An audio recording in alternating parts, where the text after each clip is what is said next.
आज की क्लास में हम सॉल्व करने वाले हैं क्वेश्चन नंबर 13। तो देखिए RBSc ये क्वेश्चन नंबर 13 में क्या दे रखा है। अपने को दो चार्ज दे रखे हैं, +10 माइक्रो कूलम और -10 माइक्रो कूलम। तो ये दो चार्ज दे रखे हैं। इन दो चार्ज को देखने से हमें पता चलता है कि एक डाइपोल है। क्या है? डाइपोल है। अपने को यहाँ लिखा हुआ नहीं है डाइपोल है, बट यहाँ जो चार्ज की वैल्यू है उसको देखोगे तो आपको पता चल जाएगा ये डाइपोल है। फिर उनका सेपरेशन डिस्टेंस दे रखा है। क्या दे रखा है? Separation distance.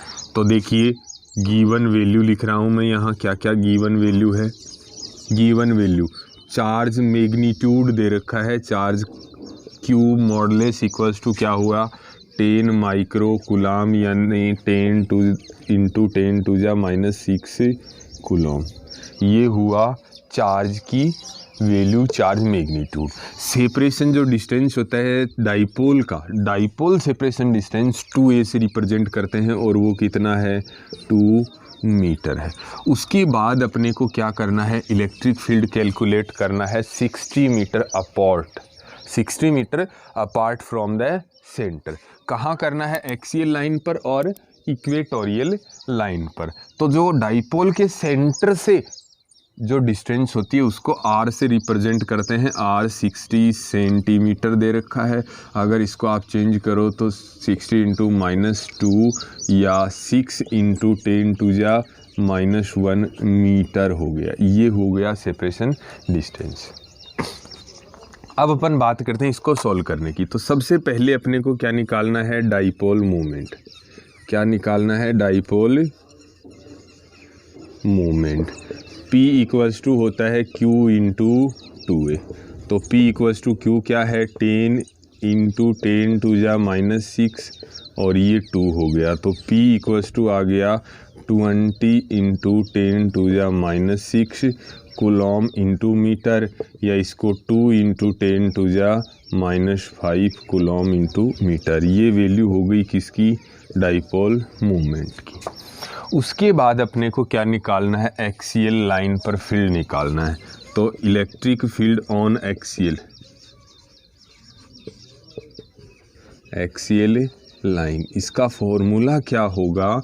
आप जानते हो E axial equals to 2kp/r³ formula होता है। यहाँ वैल्यू पुट कर दो। 2k की वैल्यू क्या होगी? 9 × 10⁻9। P की वैल्यू क्या है? 2 × 10⁻5। R का क्यूब लिखना है यहाँ पे। तो क्या हुआ? R 6 × 10⁻1। देखिए ये नंबर मल्टीप्लाई करो, 2, 9 और 2। E एक्सियल क्या हुआ? 9 × 18, 18 × 36 हो गया। फिर ये पावर देखो, दोनों पावर को देखो, दोनों पावर देखेंगे। ये कितना? 9 पावर, ये -5 पावर। 9 और -5 दोनों क्या हो जाएंगी? 10 × 4। उसके बाद अपन बात करने वाले हैं, यहाँ से ध्यान से देखोगे, 6 की क्यूब करो। 6 की क्यूब को मैं ऐसे लिख सकता हूँ 36 × 6। स्क्वायर कर दिया, ये क्या हो जाएगा? 10 × -3। E एक्सियल क्या हो जाएगा? 36 से 36 कैंसिल हो जाएगा। उसके बाद क्या होगा? 1/6 × 10⁻7। ये आ जाएगा इलेक्ट्रिक फील्ड। या इसको E एक्सियल लिखोगे तो क्या आ जाएगा? 0.1666 ऐसे आता जाएगा और ये 7 हो जाएगा। 1.666 ऐसे करोगे तो ये 6 हो जाएगा, और इसको 1.67 × 10⁻6 न्यूटन पर कूलम E एक्सियल, ये इसकी वैल्यू हो गई। तो ये बात थी एक्सियल की। इसके बाद अपने को इक्वेटोरियल भी शो करना है। तो इक्वेटोरियल में आपको क्या करना है? इस यहाँ से ही देख लो, ये 2 नहीं आएगा, यहाँ पे ये 2 नहीं आएगा, यानी कि एक्सियल से हाफ वैल्यू होती है। आप दो फार्मूले यूज कर सकते हो, ये आप नोट कर सकते हो। सबसे पहले आपको डाइपोल मोमेंट निकालना है, P की वैल्यू निकालनी है। P के बाद में E एक्सियल का फॉर्मूला लगा के आपको सॉल्व कर लेना है। उसके बाद E इक्वेटोरियल का भी फॉर्मूला लगा सकते हो या ऐसे लिख सकते हो E equatorial equals to E axial by 2। ये फॉर्मूला भी आप काम में ले सकते हो। E equatorial equals to E axial by 2, ये फॉर्मूला भी काम में ले सकते हो। इससे भी आप उसको सॉल्व कर सकते हो। इससे हाफ वैल्यू आएगी, इससे क्या आएगी, हाफ वैल्यू आने वाली है इक्वेटोरियल इलेक्ट्रिक फील्ड इंटेंसिटी। तो ये था क्वेश्चन नंबर 13। नेक्स्ट अपन सॉल्व कर रहे हैं क्वेश्चन नंबर 14th क्वेश्चन में क्या दे रखा है, अपने पास 2 पॉइंट चार्ज हैं Q। ये फर्स्ट पॉइंट चार्ज है Q, ये सेकंड पॉइंट चार्ज है Q। दोनों सम डिस्टेंस, दोनों की क्या है, डिस्टेंस है, सम डिस्टेंस पे पुट किए हुए हैं। तो ये डिस्टेंस अपन कंसीडर कर लेते हैं, कुछ भी ये डिस्टेंस पे पुट किए हुए हैं, ये कंसीडर करेंगे बाद में एक बार समझने के लिए। ये 2 पॉइंट चार्ज है Q और ये इनकी क्या हो गई, जॉइनिंग लाइन हो गई, चार्ज की जॉइनिंग लाइन। देखिए 2 identical point charge Q are at some distance. ये 2 आइडेंटिकल पॉइंट चार्ज है Q जो सम डिस्टेंस पे पुट कर रखे हैं। ए charge small q is placed, small q एक अनदर चार्ज है जो इनकी जॉइनिंग लाइन पे पुट किया हुआ है।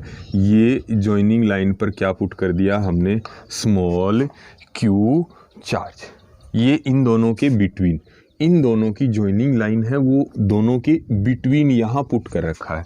अब देखिए ये टोटल डिस्टेंस को अगर हम 2x कंसीडर करते हैं, टोटल डिस्टेंस को 2x कंसीडर करेंगे तो ये x और ये भी x डिस्टेंस हो जाएगी। ओके, जॉइनिंग लाइन पर इक्विलिब्रियम सिस्टम में पुट किया हुआ है, दोनों के बिटवीन पुट कर रखा है। अब क्या करना है, ये जो Q चार्ज है, स्मॉल Q चार्ज, इसकी वैल्यू फाइंड आउट करनी है और इसका नेचर फाइंड आउट करना है। इसकी वैल्यू क्या होगी और इसका नेचर क्या होगा, कौन सी कंडीशन में, इक्विलिब्रियम कंडीशन में फाइंड आउट करना है। तो इक्विलिब्रियम कंडीशन में मेरी बात को ध्यान से सुनोगे। इक्विलिब्रियम कंडीशन में क्या होता है, कोई भी जो सिस्टम है अपना, उसके किसी भी पॉइंट पर जो फोर्स होता है वो बैलेंस हो जाता है। फोर्स होता है वो क्या हो जाता है, बैलेंस हो जाता है। वो बैलेंस कैसे होता है, upward equals to downward, left equals to right, ऐसे समझ लो। या उनका टोटल सम क्या हो जाता है, 0 हो जाता है। जैसे मैं बात करूं, इस Q को यहाँ से रिमूव कर दूं, इस पॉइंट की बात कर रहा हूँ, पॉइंट A नाम दे दिया इसको, इसको B और ये पॉइंट C। देखिए पॉइंट A पर B फोर्स अप्लाई करेगा, कैसा, आउटवर्ड डायरेक्शन में। ये फोर्स हुआ F due to B, B ने आउटवर्ड डायरेक्शन में फोर्स अप्लाई कर दिया। ये वाला अगर जो चार्ज है ये Q, ये भी अगर पॉजिटिव हुआ, ये चार्ज भी क्या हुआ, पॉजिटिव हुआ, तो ये भी आउटवर्ड डायरेक्शन में फोर्स अप्लाई करेगा। तो फोर्स बैलेंस कैसे होगा, लेफ्ट इक्वल्स टू राइट कैसे होगा, नहीं हो पाएगा। इसका मतलब जो QC है वो किधर होना चाहिए, इधर FC जो C पॉइंट जो फोर्स अप्लाई करेगा वो राइट में होना चाहिए। लेफ्ट इक्वल्स टू राइट हो जाएगा कि नहीं हो जाएगा, और पॉइंट A पर टोटल फोर्स कितना हो जाएगा, 0।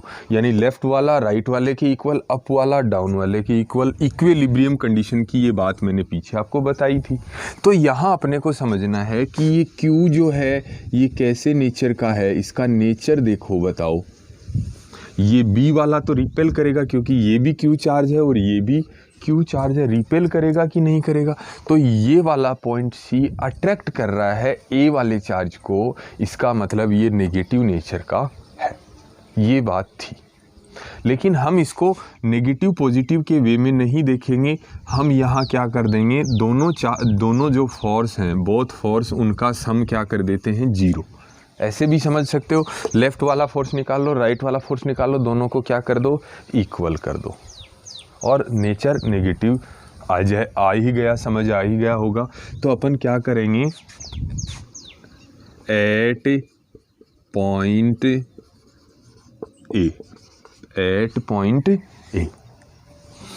ए की बात करेंगे। तो यहाँ पे क्या करेंगे, force due to B force due to C दोनों का सम क्या कर देते हैं 0 कर देते हैं।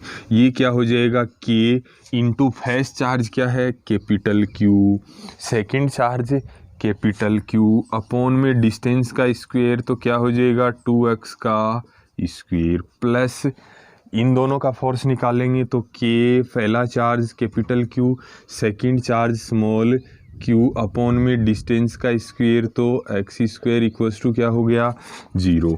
ये हो गया k Q square upon 4x square, ये हो गया k q small q upon x square equals to 0।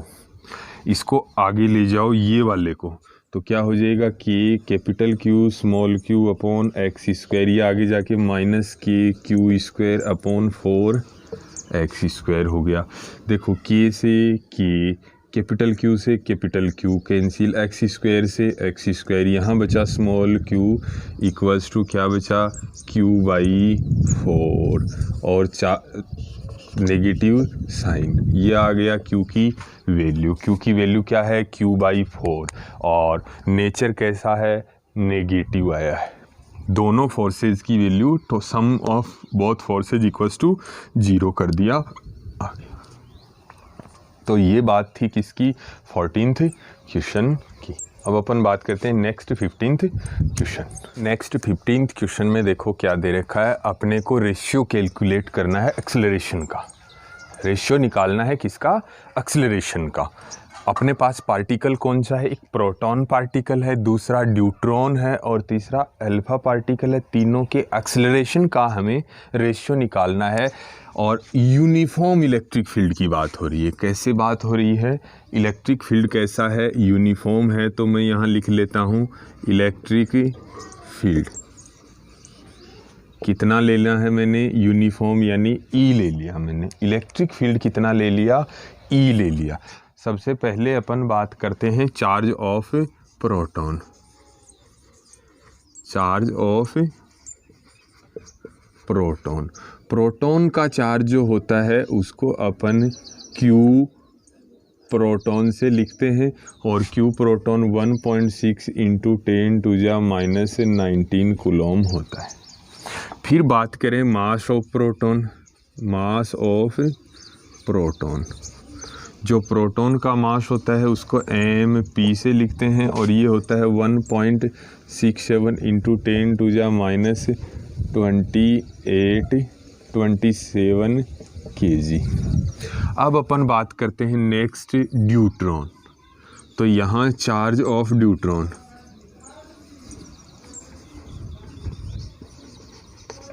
Next अपन बात करते हैं charge of deuteron. Charge of जो ड्यूट्रॉन होता है इसको Q और स्मॉल d लगा देता हूँ मैं यहाँ ड्यूट्रॉन का जो चार्ज होता है उस पर। तो ड्यूट्रॉन का जो चार्ज होता है वो प्रोटॉन के ही इक्वल होता है 1.6 इंटू 10⁻⁻19 कूलॉम। दोनों का चार्ज क्या होता है सेम होता है। फिर अपन मास की बात करेंगे, मास ऑफ ड्यूट्रॉन। ये जो ड्यूट्रॉन है इसका मास होता है प्रोटॉन से डबल होता है यानी 2 मास ऑफ प्रोटॉन होता है, प्रोटॉन से डबल मास होता है। उसके बाद अपन बात करें charge of alpha particle. Charge of alpha, तो इसको क्यू अल्फा से लिखेंगे और ये जो चार्ज होता है ये प्रोटॉन से डबल होता है, क्यू प्रोटॉन के चार्ज से डबल होता है।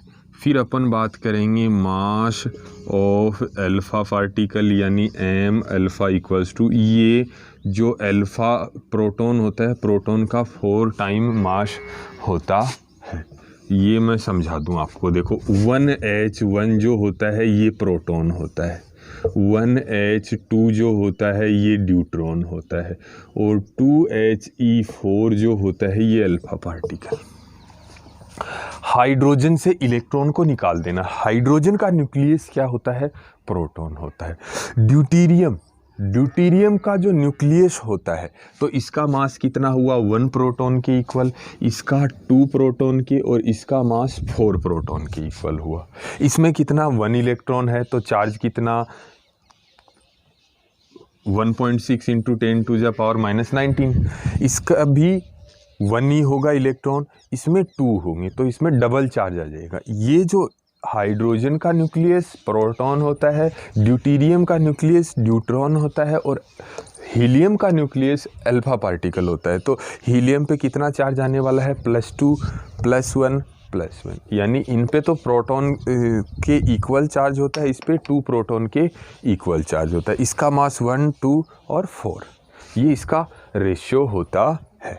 अब अपन बात करेंगे इनके एक्सेलरेशन की। तो देखिए मैं यहाँ एक फॉर्मूला बना के बताता हूँ आपको। देखिए F = आपने QE वाला फॉर्मूला पढ़ा है, ये आप जानते हो। यहाँ F की जगह मैं क्या कर देता हूँ, MA = QE कर देता हूँ, और A निकालना होगा तो क्या आ जाएगा, QE/m आ जाएगा। ये एक्सेलरेशन का फॉर्मूला हुआ, ये एक्सेलरेशन का फॉर्मूला हुआ। अब क्या करना है, एक्सेलरेशन लेना है किसका, प्रोटॉन का, फिर रेशियो एक्सेलरेशन लेना है ड्यूट्रॉन का, फिर रेशियो एक्सेलरेशन लेना है अल्फा पार्टिकल का। तो यहाँ क्या हो जाएगा, Q प्रोटॉन और मास ऑफ प्रोटॉन हो जाएगा और इलेक्ट्रिक फील्ड E हो जाएगा। फिर यहाँ क्या होगा, Q ड्यूट्रॉन हो जाएगा, मास भी ड्यूट्रॉन का और इलेक्ट्रिक फील्ड तो यूनिफॉर्म है। फिर क्या हो जाएगा, Q अल्फ़ा, मास अल्फ़ा और ये इलेक्ट्रिक फील्ड। ये देखिए Q प्रोटॉन E/मास प्रोटॉन। अब बताओ ड्यूट्रॉन का और प्रोटॉन का चार्ज क्या होता है, इक्वल होता है, तो Q प्रोटॉन ही लिख दो यहाँ पर। फिर मास की बात करें, ड्यूट्रॉन का मास कितना होता है, डबल होता है, तो यहाँ क्या कर देंगे, 2 मास ऑफ प्रोटॉन कर देंगे। फिर यहाँ अल्फ़ा का चार्ज कितना होता है, प्रोटॉन से डबल होता है, तो यहाँ कर देंगे 2Q प्रोटॉन। मास कितना होता है प्रोटॉन का, 4 टाइम होता है, तो 4 मास ऑफ प्रोटॉन E। देखिए E से E कैंसिल कर दो, Q से Q कैंसिल कर दो, M से M कैंसिल कर दो, यहाँ क्या बचा, 1 बचा, यहाँ क्या बचा, हाफ, और यहाँ क्या बचा, 2/4। सबको 2 से मल्टीप्लाई कर दो, सबको किससे मल्टीप्लाई कर दो, तो फर्स्ट कितना हो जाएगा, 2 हो जाएगा, इसको करेंगे तो 1 आ जाएगा, लास्ट वाले को करेंगे 2 से मल्टीप्लाई तो ये क्या हो जाएगा, 1 हो जाएगा। ये क्या हो गया, रेशियो हो गया, किसका ratio, acceleration of proton ratio acceleration of deuteron और एक्सेलरेशन ऑफ अल्फा पार्टिकल। तो ये था क्वेश्चन नंबर 15, 2:1:1।